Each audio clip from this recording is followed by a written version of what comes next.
Hi ಎಲ್ರಿಗೂ ನಮಸ್ಕಾರ. ಇವತ್ತು ನಾನು ಮಾಡ್ತಾ ಇರೋದು ಚಿಕನ್ ಪೆಪ್ಪರ್ ಡ್ರೈ ಅಂತ. ಒಳ್ಳೆ ಅದ್ಭುತವಾದ ರೆಸಿಪಿ. ಒಮ್ಮೆ ಮಾಡ್ಕೊಂಡು ತಿನ್ನಿ, ಚೆನ್ನಾಗಿರುತ್ತೆ, ತುಂಬ ಚೆನ್ನಾಗಿರುತ್ತೆ. ಇದಕ್ಕೆ ಬೇಕಾಗಿರ್ತಕ್ಕಂಥದ್ದು ಈರುಳ್ಳಿ, ಮೆಣಸಿನ್ಕಾಯಿ, ಬೆಳ್ಳುಳ್ಳಿ ಮತ್ತು ಕರಿಬೇವಿನ ಸೊಪ್ಪು, ಹಾಗೆ red chilli powder, pepper powder ಮತ್ತು ಗರಂ ಮಸಾಲ.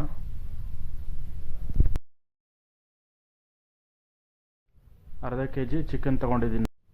ಈಗ ಒಂದು ಬಾಣಲೆ ಇಟ್ಬಿಟ್ಟು ಸ್ಟವ್ ಹಚ್ಚಿ, ನೆಕ್ಸ್ಟು ಒಂದು 3 ಟೇಬಲ್ ಸ್ಪೂನ್ ಆಗೋಷ್ಟು ಎಣ್ಣೆನ ಹಾಕ್ಕೊಳ್ಳಿ.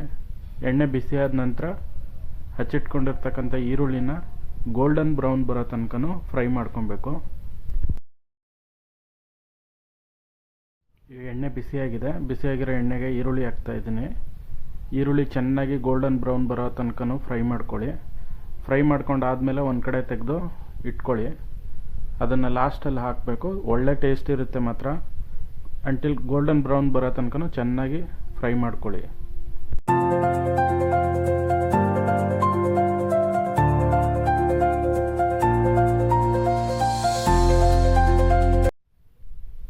ಆಲ್ಮೋಸ್ಟ್ ಈರುಳ್ಳಿ ಗೋಲ್ಡನ್ ಬ್ರೌನ್ ಆಗ್ತಾ ಇದೆ.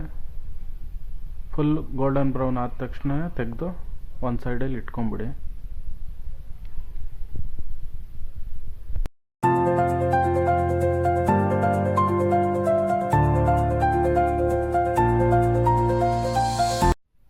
ಈ ರೀತಿ ಈರುಳ್ಳಿ ಚೆನ್ನಾಗಿ ಫ್ರೈ ಆದಮೇಲೆ ತೆಗೆದಿಟ್ಕೊಳ್ಳಿ. ಮತ್ತು ಅದೇ ಎಣ್ಣೆಗೆ ಈಗ ನಾವು ಆವಾಗಲೇ ಇಟ್ಕೊಂಡಿರ್ತಕ್ಕಂಥ ಹಸಿಮೆಣಸಿನ್ಕಾಯಿ, ಬೆಳ್ಳುಳ್ಳಿ ಮತ್ತು ಕರಿಬೇವು ಇಷ್ಟನ್ನು ಚೆನ್ನಾಗಿ ಫ್ರೈ ಮಾಡಿಕೊಂಡು ಅದನ್ನು ಕೂಡ ತೆಗೆದು ಒಂದು ಕಡೆ ಇಟ್ಕೊಳ್ಳಿ.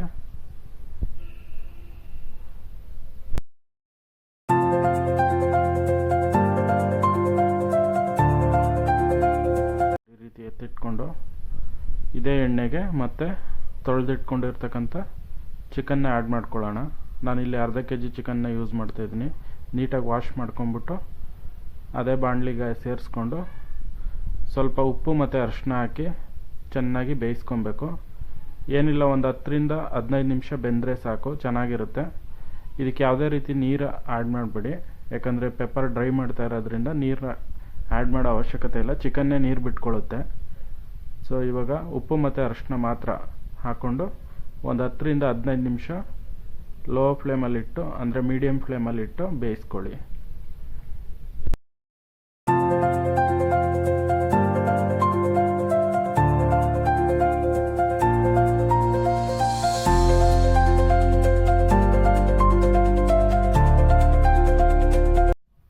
ರುಚಿಗೆ ಬೇಕಾಗಿರೋಷ್ಟು ಉಪ್ಪು ಹಾಕ್ಕೊಳ್ಳಿ.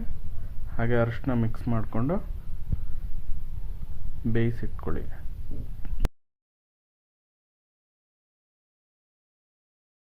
ನೋಡಿ, ಚಿಕನ್ ಆಲ್ಮೋಸ್ಟ್ ಬೇಯ್ತಾ ಇದೆ. ಇವಾಗ ಒಂದು 50% ಬೆಂದಿದೆ. ಇದೇ ಚಿಕನ್ ನೀರು ಬಿಟ್ಕೊಂಡಿರ್ತಕ್ಕಂಥದ್ದು ಫುಲ್ಲು ಡ್ರೈ ಆಗೋ ತನಕ ಬೇಯಿಸ್ತಾ ಇರಿ.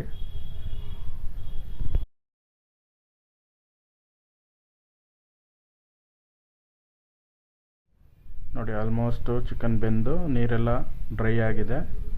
ಸ್ವಲ್ಪ ನೀರಿದ್ದಂಗೆ ಇರಲಿ, ಯಾಕಂದರೆ ಮಸಾಲೆಗಳು ಹಾಕಿದಾಗ ಪೌಡರ್ಗಳೆಲ್ಲ ಚಿಕನ್ಗೆ ಚೆನ್ನಾಗಿ ಅಂಟ್ಕೊಂಡು ಒಳ್ಳೆ ಟೇಸ್ಟ್ ಬರುತ್ತೆ. ಸ್ವಲ್ಪ ಮಾತ್ರ ನೀರಿಟ್ಕೊಳ್ಳಿ. ಇನ್ನು ಮಿಕ್ಕದ್ದೆಲ್ಲ ಡ್ರೈ ಮಾಡಿ ಬೆಂದಾದಮೇಲೆ ಅದಕ್ಕೆ ಇವಾಗ ನಾವು ಅಚ್ಕಾರದ ಪುಡಿ ಮತ್ತು ಗರಂ ಮಸಾಲ ಎರಡೂ ಆ್ಯಡ್ ಮಾಡಿಕೊಂಡು ಒಂದು ಮಿಕ್ಸ್ ಮಾಡ್ಕೊಳ್ಳೋಣ.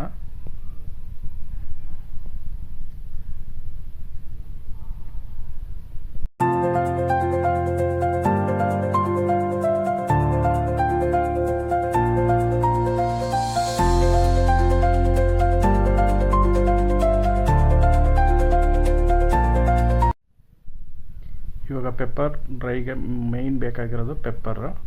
1-2 ಟೇಬಲ್ ಸ್ಪೂನ್ ಅಷ್ಟು ಪೆಪ್ಪರು ಹಾಕ್ಕೊಳ್ಳಿ. ಜಾಸ್ತಿ ಖಾರ ಲೈಕ್ ಮಾಡೋರು ಪೆಪ್ಪರ್ ಸ್ವಲ್ಪ ಜಾಸ್ತಿನೇ ಹಾಕ್ಕೊಳ್ಳಿ. ಖಾರ ಇರುತ್ತೆ, ಯಾಕಂದರೆ ಅಚ್ಕಾರದ ಪುಡಿ ಹಾಕಿದ್ದೀವಿ ಮತ್ತು ಹಸಿಮೆಣ್ಸಿನ್ಕಾಯಿನೂ ಎಣ್ಣೆನಲ್ಲಿ ಫ್ರೈ ಮಾಡಿರೋದ್ರಿಂದ ಅದರ ಖಾರ ಎಣ್ಣೆನಲ್ಲಿ ಬಿಟ್ಕೊಂಡಿರುತ್ತೆ. ಈಗ ಪೆಪ್ಪರ್ ಹಾಕಿದ್ಮೇಲೆ ಒಂದು ರೌಂಡ್ ಮಿಕ್ಸ್ ಮಾಡಿ ಚೆನ್ನಾಗಿ ಚಿಕನ್ಗೆ ಅಂಟ್ಕೊಳ್ಳುತ್ತೆ. ಅದು ಒಂದು 5 ನಿಮಿಷ ಇದರಲ್ಲೇ ಬೇಯಲಿ ನಿಧಾನಕ್ಕೆ.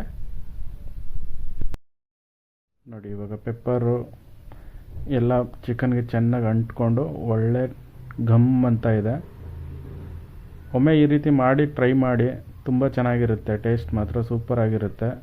ಮತ್ತೆ ಮತ್ತೆ ಮಾಡ್ಕೊಬೇಕು ಅಂತ ಇರುತ್ತೆ. ಬ್ಯಾಚುಲರ್ಸ್ಗಳು ಕೂಡ ಬೇಗ ಮಾಡ್ಕೊಬೋದು. ಏನಿಲ್ಲ ಅಂದ್ರೂ ಒಂದು 20 ನಿಮಿಷದೊಳಗಡೆ ಪ್ರಿಪೇರ್ ಮಾಡ್ಕೊಬೋದು. ಒಳ್ಳೆ ಟೇಸ್ಟ್ ಆಗಿರುತ್ತೆ. ಈಗ ನಾವು ಆವಾಗಲೇ ಫ್ರೈ ಮಾಡಿ ಇಟ್ಕೊಂಡಿರ್ತಕ್ಕಂಥ ಕರಿಬೇವು, ಬೆಳ್ಳುಳ್ಳಿ ಮತ್ತು ಹಸಿಮೆಣಸಿನ್ಕಾಯಿ, ಹಾಗೆ ಗೋಲ್ಡನ್ ಬ್ರೌನ್ ಬಂದಿರತಕ್ಕಂಥ ಈರುಳ್ಳಿ, ಇದಿಷ್ಟನ್ನು ಹಾಕ್ಕೊಂಡು ಮಿಕ್ಸ್ ಮಾಡಿ, ಈ ಹಂತದಲ್ಲಿ ಸ್ಟವ್ ಆಫ್ ಮಾಡ್ಕೊಳ್ಳಿ. ಮಿಕ್ಸ್ ಮಾಡಿಕೊಂಡು ಚೆನ್ನಾಗಿ ಮಿಕ್ಸ್ ಮಾಡ್ಕೊಳ್ಳಿ. ಆಮೇಲೆ ತಿನ್ನೋದಕ್ಕೆ ರೆಡಿಯಾಗಿರುತ್ತೆ ಚಿಕನ್ ಪೆಪ್ಪರ್ ಡ್ರೈ.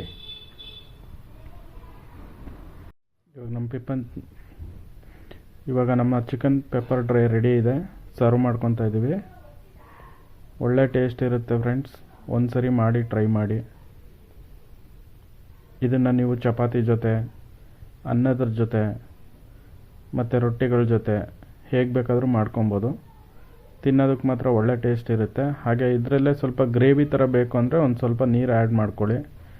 ಆ್ಯಡ್ ಮಾಡಿಕೊಂಡು ಪೆಪ್ಪರ್ ಸ್ವಲ್ಪ ಮುಂದೆ ಹಾಕಿ, ಒಳ್ಳೆ ಟೇಸ್ಟ್ ಇರುತ್ತೆ. ನೋಡಿ ಎಷ್ಟು ಕಲರ್ಫುಲ್ಲಾಗಿ ಕಾಣಿಸ್ತಾ ಇದೆ. ಅನ್ನದ ಜೊತೆ ಬೇಕಾದರೂ ಹಾಕ್ಕೊಂಡು ತಿನ್ಬೋದು. ಇದೇ ರೀತಿ ರೆಸಿಪಿಗಳಿಗೋಸ್ಕರ ನನ್ನ ಚಾನಲ್ನ ಸಬ್ಸ್ಕ್ರೈಬ್ ಮಾಡ್ಕೊಳ್ಳಿ, ಲೈಕ್ ಮಾಡಿ. Thank you.